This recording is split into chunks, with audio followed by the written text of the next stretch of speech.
નમસ્કાર, હું છું આરઝુ અને આપ જોઈ રહ્યા છો અવર ગીર સોમનાથ પર સાંજનું સરવૈયું. તો ચાલો જોઈએ આજના મહત્વના સમાચાર.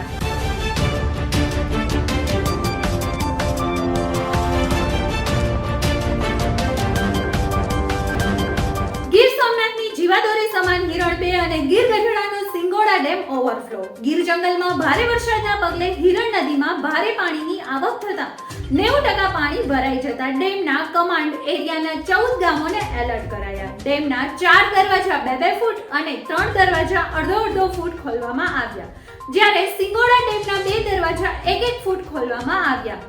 ભારે વરસાદના પગલે ગીર સોમનાથના સોમનાથ બાયપાસ અને વેરાવળ તાલાળા રોડ સંપૂર્ણ પાણીમાં ગરકાવ થયો હતો. સોમનાથ બાયપાસ હાઈવે ઉપર ઉપરવાસમાંથી આવતા વરસાદના પાણી ફરી વળતા હાઈવે ઉપર એક તરફની લેન બંધ થઈ ગઈ હતી. ઉપરાંત ઈણા જિલ્લા પંચાયત પાસેથી ગોવિંદપરા સુધી હાઈવે પર પાણીનો પ્રવાહ વધતા થોડા સમય માટે સંપૂર્ણ વાહન વ્યવહાર બંધ કરવામાં આવ્યો છે. સૌરાષ્ટ્રમાં 48 કલાકથી મેઘમહેર થંભી નથી રહ્યો, એવામાં અંબાલાલ પટેલે આપી ભારેથી અતિભારે વરસાદની આગાહી. અંબાલાલ પટેલે રાજ્યમાં ભારે વરસાદની આગાહી કરી. બંગાળમાં સક્રિય થયેલી સિસ્ટમની અસર ગુજરાત પર થશે. 24 જુલાઈ સુધીમાં અનેક જિલ્લામાં પડી શકે છે 4 થી 5 ઇંચ વરસાદ. દક્ષિણ ગુજરાતમાં ગાજવીજ સાથે ભારે વરસાદની આગાહી.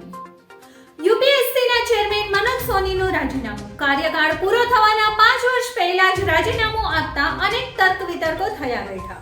યુપીએસસીના અધ્યક્ષ મનોજ સોનીએ તેમના કાર્યકાળના 5 વર્ષ પહેલા રાજીનામું આપી દીધું. વાસ્તવમાં મનોજ સોનીનો કાર્યકાળ 2029માં પૂરો થવાનો હતો. તેમણે વ્યક્તિગત કારણોસર રાજીનામું આપ્યું છે. રાજીનામું આપતા અનેક તર્ક વિતર્કો થયા હતા. ગુરુ પૂર્ણિમા પર રાજ્ય સરકારની શિક્ષકોને ભેટ. બદલીના નિયમોમાં ફેરફાર, શિક્ષણ મંત્રીએ આપી માહિતી. રાજ્ય સરકાર દ્વારા આજે જાહેર કરાયેલ બદલીના નિયમો મુજબ જિલ્લા આંતરિક બદલીની માંગણી હોય ત્યારે મુખ્ય શિક્ષકની શાળામાં ઓછામાં ઓછી 3 વર્ષની અને જિલ્લામાં ઓછામાં ઓછી 5 વર્ષની નોકરી પૂર્ણ થયેલી હોવી જોઈએ. દર વર્ષે શિક્ષકોની સાથે મુખ્ય શિક્ષકોનું મહેકમ શિક્ષણ વિભાગ નક્કી કરશે. ચાંદીપુરા વાયરસના કેસમાં વધારો. 2 જ દિવસમાં આંકડો 58 ને પાર. 20 બાળકોના મોત. ગુજરાતમાં ચાંદીપુરાના કેસમાં 2 દિવસમાં વધારો નોંધાયો છે. પ્રાથમિક વિગતો મુજબ આ શંકાસ્પદ વાયરસના કેસનો આંકડો 58 પહોંચ્યો છે.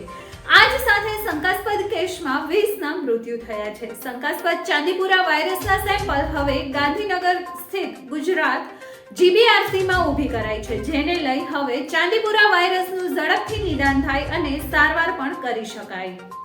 સૌરાષ્ટ્રમાં પૂરની સ્થિતિ. 57 ગામો સંપર્ક વિહોણા. 359 ગામમાં છવાયો અંધારપટ.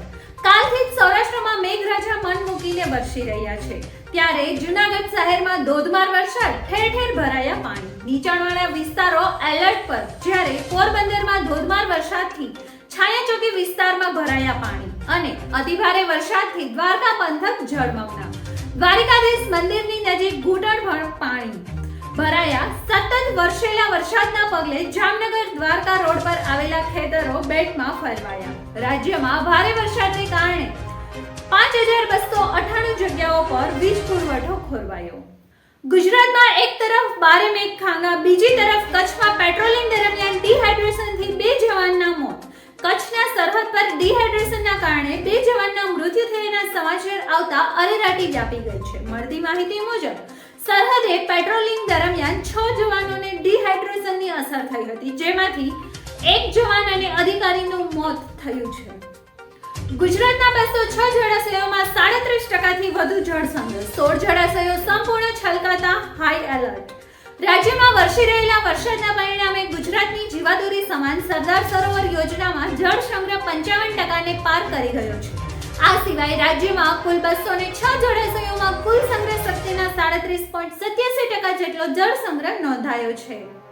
સીબીઆઈએ નીટ પેપર લીકના કેસમાં રાંચી રિમ્સમાંથી મેડિકલ સ્ટુડન્ટની ધરપકડ કરી. રિમ્સમાંથી ધરપકડ કરાયેલી મેડિકલ સ્ટુડન્ટ સુરભી કુમારી એમબીબીએસ 2023ની બેન્ચના બીજા વર્ષમાં અભ્યાસ કરે છે. સીબીઆઈ દ્વારા સવારથી જ ધરપકડ કરાયેલી સ્ટુડન્ટની પૂછપરછ હાથ ધરવામાં આવી.